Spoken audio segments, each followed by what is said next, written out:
galerinha Pocket. Bem-vindos a mais um episódio do Net Pocket. Esse projeto que faz parte do programa de pós-graduação em ensino tecnológico do Instituto Federal de Educação do Amazonas e tem o objetivo de promover a divulgação dos produtos educacionais desenvolvidos no PPGET.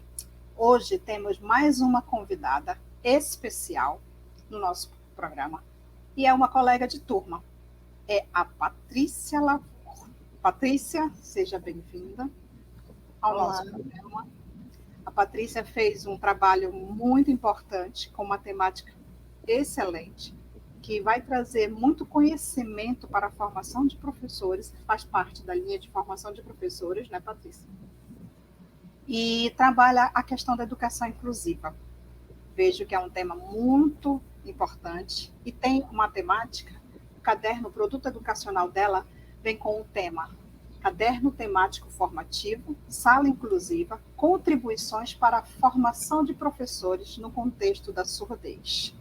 A Patrícia ela é pedagoga, minha colega pedagoga, é especialista em Libras e mestre em Ensino Tecnológico pelo Programa de Pós-Graduação em Ensino Tecnológico.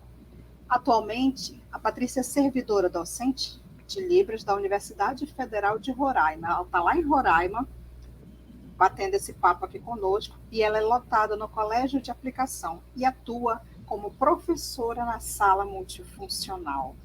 Tudo bem, Patrícia? Seja bem-vinda. Deu até orgulho ouvir o currículo. Deu orgulho ouvir o currículo. Como é que estão as coisas por aí? Caminhando. Nessa cidade, mudando, né? Você que estava aqui conosco no IFAM, funcionária do IFAM, depois teve que fazer essa mudança do campo profissional, mas sempre atuando na área da educação especial, educação inclusiva, não é isso? É isso, um espaço bem desafiador. Topei esse novo desafio, estou aqui, como é que eu posso falar? Tendo um novo aprendizado, um novo espaço, novos colegas, amadurecendo mais o meu olhar enquanto uma profissional da educação inclusiva. Aqui eu cheguei, encontrei novos desafios, como eu falei, são novas especificidades que eu venho trabalhando. É uma área que eu gosto e temos novos projetos aí para o futuro, da gestão. Quem sabe eu volto para a minha trajetória lá na Libras futuramente, estou aguardando as propostas, mas até então estou na sala multifuncional. Certo. Patrícia, conta um pouquinho como foi essa tua formação até chegar no mestrado, a formação em pedagogia, como que você foi por esse percurso até chegar em Libras, que a gente sabe que é uma área que você gosta muito e fez o mestrado, o produto educacional nessa área. Conta pra gente. Bom, antes de eu falar da minha trajetória, eu não posso deixar de mandar aquele beijo, né? Professora Maria Lúcia Tinoco, professora Elaine, um carinho enorme assim, ó, IFAM, mora aqui no meu coração. Um beijo para os meus colegas de profissão aí do IFAM, um beijo para os meus alunos, ex-alunos também, tá? Bom, minha trajetória é um percurso, eu falo assim, foi um percurso bem... Foi um presente, vamos dizer, foi um presente para mim. Me formar como pedagoga em 2012 me apresentou uma possibilidade, que foi a Libras. Então, lá na graduação, eu vi a Libras como algo assim que me chamou a atenção. Então, veio a formação e eu falei, para onde que eu vou? Que caminho eu vou seguir? E comecei a fazer os cursos novamente, do básico, comecei lá do zerinho. E uma professora me olhou na turma e falou que eu me identificava com a Libras e me informou. Ó, Patrícia, tem um processo seletivo que está abrindo e fechando. Já são 3 vezes que eles abrem e fecham e não tem profissional aqui na região. Eu fiquei assim, nossa, eu atuar como intérprete de Libras? Não, fiquei assim, mas eu fui, topei. Entrei. Bom, formei em 2012 e até 2014 eu atuei como intérprete de Libras e professora de Libras aqui em Boa Vista, em alguns espaços da educação. E Em 2015, eu passei no IFAM como professora de Libras. 2016, já especialista de Libras, passei por alguns desafios profissionais, né, ou pessoais, e em 2017 eu cheguei no IFAM CMC. Então, o IFAM CMC, eu costumo falar em todos os meus cursos, palestras, o momento que eu falo, que o IFAM é um laboratório. Então, ele é um laboratório que nos permite, nos dá oportunidade de aprender, e crescer e amadurecer nosso olhar enquanto profissional. Em 2017, por volta de novembro, eu recebi o convite de coordenar o NAPNE, Núcleo de Atendimento às Pessoas com Necessidades Educacionais Específicas. Então, no NAPNE, eu encontrei uma equipe maravilhosa, encontrei voluntários com vontade e sede de aprender, e a gente somou forças no NAPNE e desenvolvemos várias ações. Então, enquanto eu ia desenvolvendo as ações, eu me vi ouvindo os relatos de experiências das salas inclusivas. Então, sentei com professores, sentei com os intérpretes, sentei com os voluntários, sentei com os alunos, e eu vi que naquela linha do diálogo que eu ia traçando, eu vi que existia ainda alguns desafios. E esses desafios é o que eu venho propondo a estudar e colaborar com os meus, além da minha profissão, colaborar com a minha profissão, como o meu eu profissional, colaborar também com os meus colegas da área inclusiva. O teu próprio contexto de formação, ele foi trazendo, foi te levando esse caminho com a Libras, né? E como chegou o mestrado, essa fase do mestrado? Bom, a aprovação. Neste momento desafiador que eu me encontrava no NAPNE, buscando ações de extensão, ensino, pesquisa ali naquele espaço, que sanasse aqueles desafios que os professores me apresentavam, os intérpretes e os alunos, eu tracei assim uma vontade de falar do espaço visual, de conversar com o professor que, além de ter um intérprete de Libras em sala de aula, os desafios não estavam sanados ali. A gente tendo um intérprete, sim, é um apoio fundamental em sala de aula, mas se a dinâmica do professor em sala continuar trazendo barreiras que impeçam que a informação chegue ao aluno surdo, o porquê eu falo barreiras? Porque o aluno surdo ele é visual. Então, a partir do momento que eu me coloco à frente do campo visual dele, que eu bloqueio uma escrita, um cálculo, ali tem algumas falhas. E essas falhas, o intérprete não vai sanar.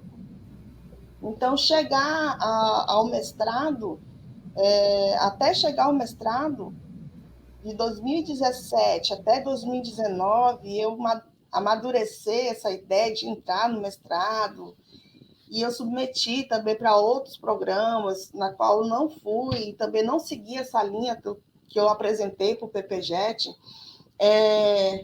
Eu fui traçando o campo visual e informando o professor dessas barreiras. Chegou 2018, eu falei, nossa, eu tenho que expandir essa minha fala. Aí, em 2018, eu ministrei 3 cursos, que eu levava a didática visual nesses cursos. Mas eu parava e pensava, assim, me dá uma inquietação. E eu falava assim, não, ainda tenho que ir mais a fundo para amadurecer. Em 2019, saiu a possibilidade de eu entrar no mestrado. E até então eu olhava assim com estranheza, né? Será que eu dou conta? Será que eu vou? E o meu esposo, assim, os colegas de trabalho, a Silvia, que naquele momento era meu braço direito no NAPNE, assim, me deu um apoio. Vai lá, Patrícia, tu consegue, tu vai entrar, vai lá, pelo menos tenta. Eu falei, não, gente, 2019 eu não vou submeter para o mestrado, eu não quero. Eu já fui reprovada nos outros programas, não, mas entra, tenta. E deu certo, né? Entrei, apresentei uma proposta para o mestrado e cheguei. Topei um outro desafio na minha vida. Outro desafio, uma formação, é degrau a mais na nossa formação, e o mestrado profissional nos propõe a investigar a nossa própria prática, né? Você já estava enxergando antes os problemas, os desafios, e o mestrado te proporcionou isso, esse estudo aprofundado da tua prática, e o que você poderia deixar como contribuição, né, dentro da linha que você estava querendo, como o caderno temático formativo, que a gente já começou a falar, deu um spoiler aqui, né? Vou falar um pouquinho, porque a gente já vai mostrar, porque acho que o pessoal está curioso para saber sobre isso, e a Patrícia está ansiosa para mostrar o produto para todos nós, porque é como fosse um filho, né, Patrícia? A gente tem muito orgulho, porque a gente sabe das questões que levaram um estudo, fundamentar o nosso produto, ele vem da reflexão da nossa prática, da análise dos problemas que a gente encontrou. Então, olha, um pequeno resumo, um pequeno spoiler só do produto dela, eu já vou mostrar na tela, e ela já vai brilhar os olhos novamente desse filhotinho que ela ajudou a construir junto com a professora Lúcia, a orientadora dela, né? Então, o caderno temático é uma proposta de formação de professores na área da educação especial, na perspectiva inclusiva. Ele tem por objetivo auxiliar professores que atuam em sala de aula inclusiva com um aluno surdo. E olha, é um material muito bom, já vou colocar na tela para a Patrícia vir falando um pouquinho de como ele está organizado, certo? Vou colocar aqui na tela para a gente olhar. Olha aí, ó. Sala inclusiva, contribuições para a formação de professores no contexto da surdez. Né, Patrícia? Fala para a gente como é que ele está organizado, os desafios, porque eu acho que foram poucos, sabe? Assim, é fácil de fazer um produto, né, Patrícia? É muito fácil. Tu já tinha uma ideia que tu ia fazer um caderno temático, uma proposta de formação? Essa ideia nasceu durante as orientações? Sim, assim, esse caderno temático não foi assim, vou fazer um caderno temático. Não, né? Tem todo um processo, todo um caminhar numa orientação que vai estruturando. Apareceu a ideia de croquis, né? De croquis de sala de aula, então foi moldando, não é por aqui, é por ali. Então, sim, o produto educacional é uma escrita que sempre está se movimentando, né? Se movimentando e traçando. Todo o processo de construção do produto se deu daquela minha ideia, mas é importante também eu aqui falar que quando eu entrei no mestrado, eu tinha as minhas ideias, né? As minhas ideias. E eu fui amadurecendo e percebendo que só sei que nada sei.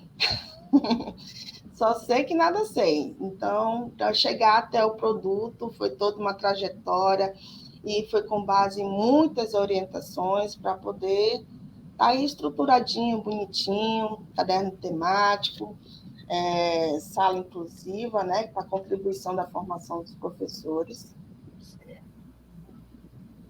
Olha aí.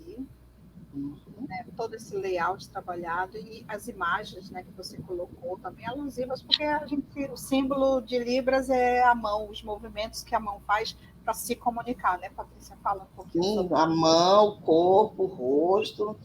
Então, assim, eu pensava assim, primeiramente, se pensava numa proposta de um curso de Libras, né? Mas eu falava, não, curso de Libras não, eu quero trazer aquela minha ideia de falar com o professor, de trazer esse novo olhar, de desconstruir a possibilidade de ele ter aquele suporte de Libras, ele pensar que pronto, solucionou. Eu tendo um intérprete, solucionou os meus problemas. Não, é desconstruir mesmo. E como, se eu via que os alunos estavam ali nas salas inclusivas, e eu, ao mesmo tempo, percebia que ainda faltava, e eu queria saber, né? Eu me questionava como incluir esse aluno de fato nessas salas. Aí eu fui estruturando, fui trazendo o caderno de temática, ele é organizado por quatro unidades, né? Com 4 unidades temáticas. Essas unidades temáticas, se você for passando aí, você está no sumário, né? Isso. Sumário, aí vem a mensagem. Aí na mensagem de Gautier, a surdez é uma deficiência que não é vista, mas é com os olhos que os surdos podem ouvir. Bom, eu queria trazer logo de início o Gautier, 2010. E falar que todos os créditos assim, que eu trago desse achado é para a professora Elaine. A professora Elaine trouxe esse achado que quando eu li aquela dissertação, eu falei assim, nossa, vai muito ao encontro do que eu quero falar. Ela conversa comigo. Então, quando ela achou, eu falei, pronto, é por esse caminho que eu vou seguir. Então, ela traz muito essa questão visual das salas, né? Bora lá. Toda a minha experiência profissional, eu trago um pouquinho também no produto, vou falar um pouquinho da minha trajetória. E trago uma breve apresentação do produto, né? Sim. Dessa estruturação dele, que é de 4 unidades temáticas, né? Na primeira unidade temática, eu trago um breve histórico, e a segunda unidade temática, eu trago as legislações, as adaptações curriculares e a questão da acessibilidade pedagógica também. E a terceira unidade temática, aí eu trago a didática visual, né? A didática visual, que é o meu xodozinho, vou apresentando, e o campo visoespacial.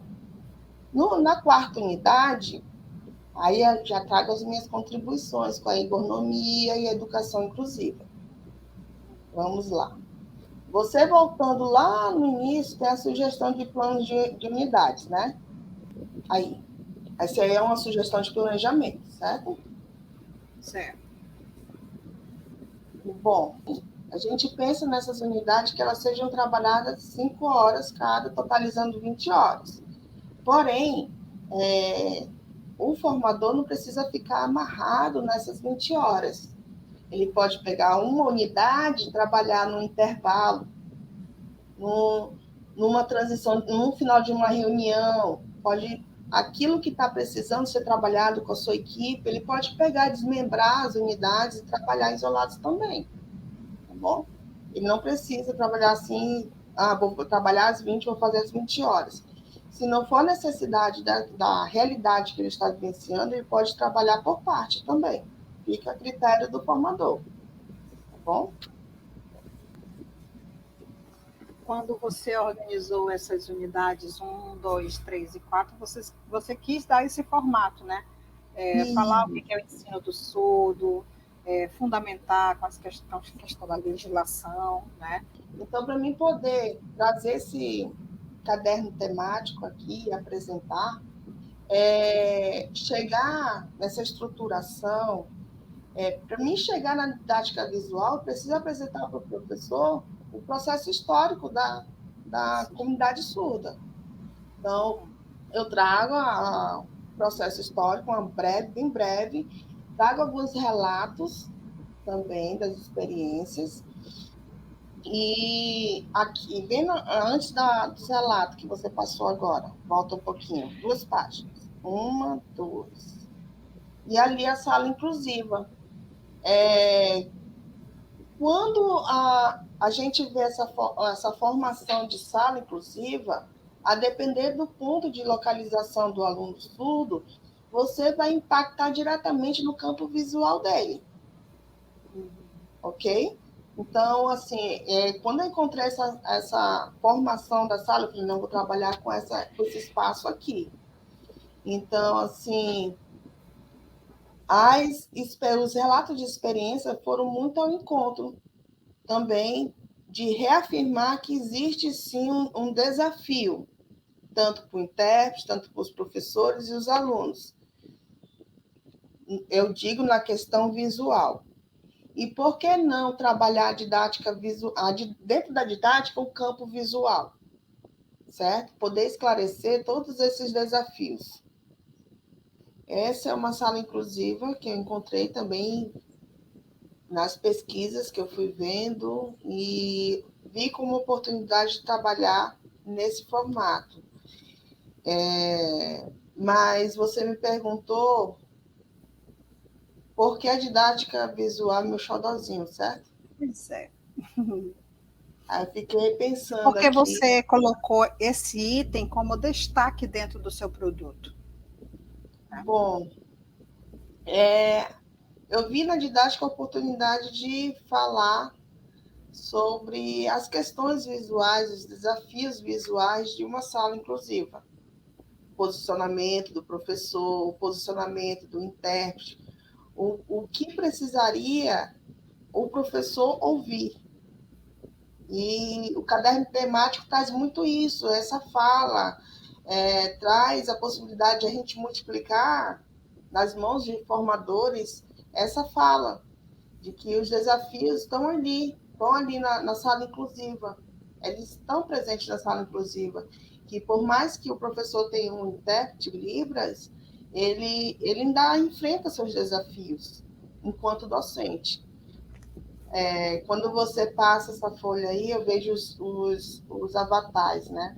Assim, Esses avatares... Porque a artista principal aqui, eu estou vendo que ela, assim, eu já conheço ela de algum lugar. Pois não é? Pois não é? Essa artista aí foi um pouquinho desafiador para mim, assim. De início, a minha orientação sempre falava assim, Patrícia, eu queria muito que você aparecesse no caderno. Quem sabe tirar umas fotinhas, mas você sabe, né, Aldemira, como irmã de mestrado, você sabe o quanto eu sou tímida, o quanto eu evito estar na frente da telinha, né? Como estou agora. Então, eu tive resistência, sim, de fazer essas figurinhas a princípio, mas quando eu fui para o design, aí, que foi minha irmã também de mestrado, que colaborou na parte do design, né, do produto, ela, Yarima, os créditos são da Yarima, ela me colocou também, assim, essa questão, e a dúvida, né, o direito à dúvida. Será que o avatar, usei a princípio o Hugo, né? Um avatar que é bem usado na comunidade surda, na comunicação de Libras. Conhecido, né? Uhum. Isso. Aí ela falou, Patrícia, será que eles não vão questionar? Então, naquela fala da Yarima, eu falei, não, bora logo. Vem cá, chamei meu esposo, que foi meu profissional fotográfico no momento. Então, ele tirou as fotos e deu bem certo. Deu esse resultado aí, gostei. Então, todo o trabalho feito nas imagens foi euzinha que fez. Me pergunta até hoje como foi que eu fiz, mas deu certo, graças a Deus. Quando a gente quer, a gente consegue. Ficou muito legal, muito bacana, realmente. Né? Porque a gente sabe que a gente precisa colocar algumas imagens que remetam, não só texto e tudo isso. A gente tem que dosar dentro de um produto educacional, né? A linguagem, a forma escrita, porque ele tem que ser direto, né? Tem que ser uma forma mais simples, mas ele tem que trazer todo o embasamento, todo o recurso possível para que possa ajudar na compreensão daquela temática, né? Olha aí mais uma vez aquela imagem de sala, né? A sala inclusiva e a sala regular. Sempre assim, o produto dela se apresenta sempre com imagens que possam ajudar. Nessa imagem aí, a gente vê naquela imagem anterior, a gente vê o intérprete de um lado, né, tem uma sala inclusiva que tem a presença do profissional intérprete, e na outra, que é a sala regular, a gente não tem esse profissional, a gente tem somente o professor ali, à frente da sala. E o produto dela, ó, todos sempre dão dicas assim de qual da melhor posição para que o aluno, né, seja atendido em todas as suas necessidades, certo? Esse produto, ele teve muitas versões. Quantas versões, mais ou menos, ele teve? Olha, a construção, a gente foi construindo, reconstruindo, eu acredito de 4 a 5 ou mais. Não parece para contabilizar a quantidade, mas ele foi sendo... O formato que eu mandei para o design já tinha sido trabalhado diversas vezes. E quando foi para o design, ainda teve algumas mudanças. Ainda teve o processo de avaliação também, que teve algumas contribuições. A que público ele se destina especificamente? A formação de professores. Mas eu posso também me arriscar a dizer que esse material é rico também de informações para acadêmicos, né, que estão em formação, já preparados e amadurecer eles nessa perspectiva, que a didática pode ser trabalhada no campo visual também. Sim. Como foi o processo de validação dele? Qual foi esse processo de avaliação? Passou por alguma banca, além da banca de qualificação, né? Como foi esse processo? Conta pra gente. Bom, eu te confesso que eu fiquei com um tempinho um tanto apertado, né? Então, eu tive que correr contra o tempo e em tempo de pandemia, eu acredito não só para mim, mas para todos, o WhatsApp foi assim, uma plataforma que nos uniu, né? Naquele momento que ninguém se via, ninguém se tocava. Então, na necessidade de avaliar o produto, eu precisei disparar alguns convites para alguns profissionais para poder formar o comitê ad hoc. Então, eu disparei desses convites, eu tive o retorno de 13 professores, 13 profissionais, na verdade, nem todos estão na classe de professor, né? Tem psicólogo, tem o pedagogo e o intérprete. Então, desses 13, me deram um retorno em tempo hábil, que eu pude ali trabalhar com os retornos deles, apresentar para a minha orientação todas as sugestões. E, assim, eu fui ganhando como é que eu posso falar? Mais segurança, né? Quando a gente passa pela avaliação do ad hoc, a gente consegui passar.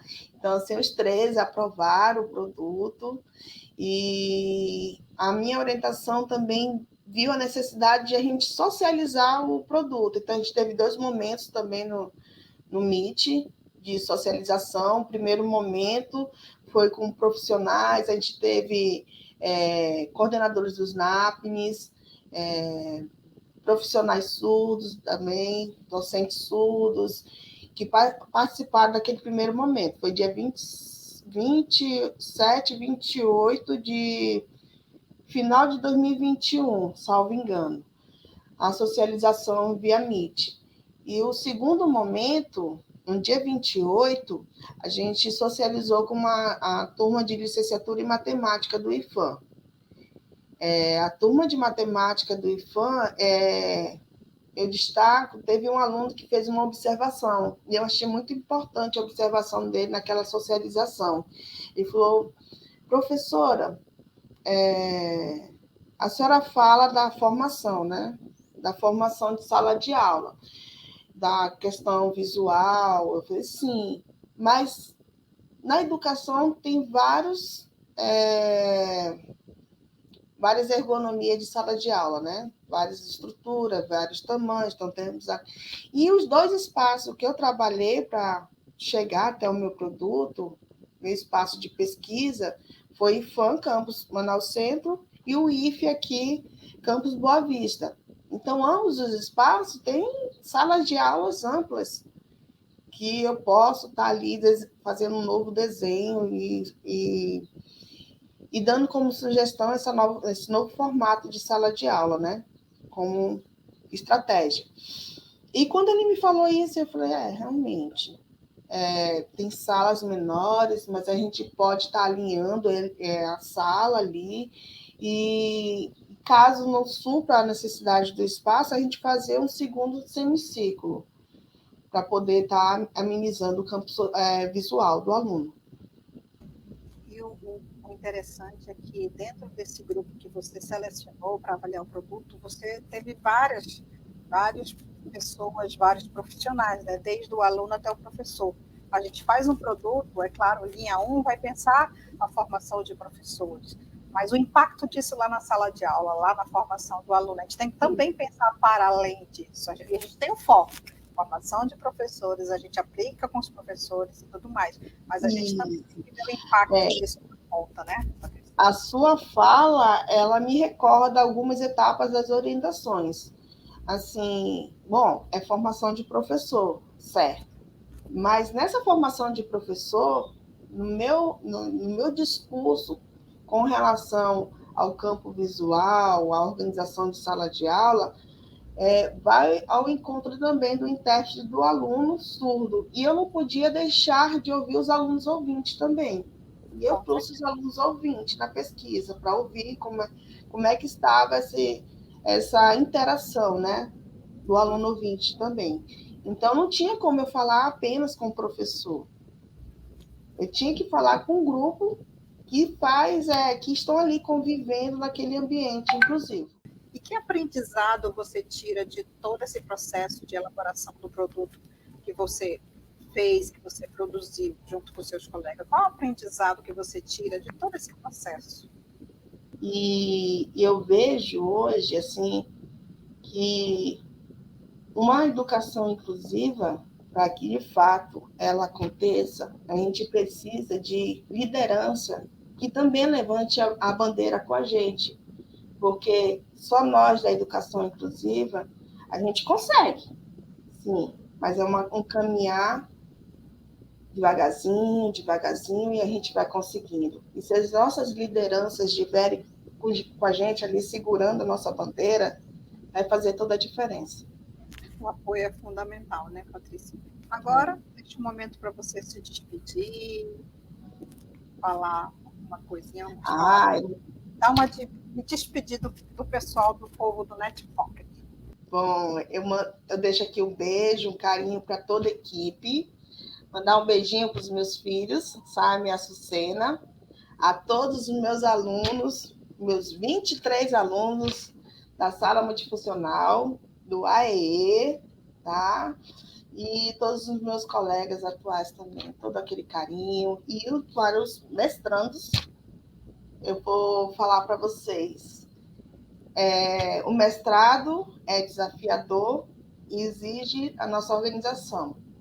E quando vocês se formarem, vocês vão sentir muita saudade desse espaço. E olha a acessibilidade no produto de vocês, viu?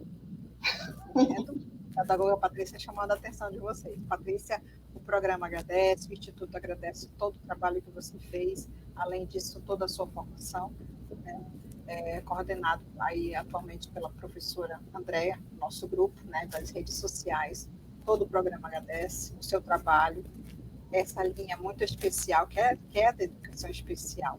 Então, nós só agradecemos, a comunidade acadêmica agradece o seu empenho, sua responsabilidade com esse campo tão necessário, que é a educação especial, principalmente nessa área de Libras.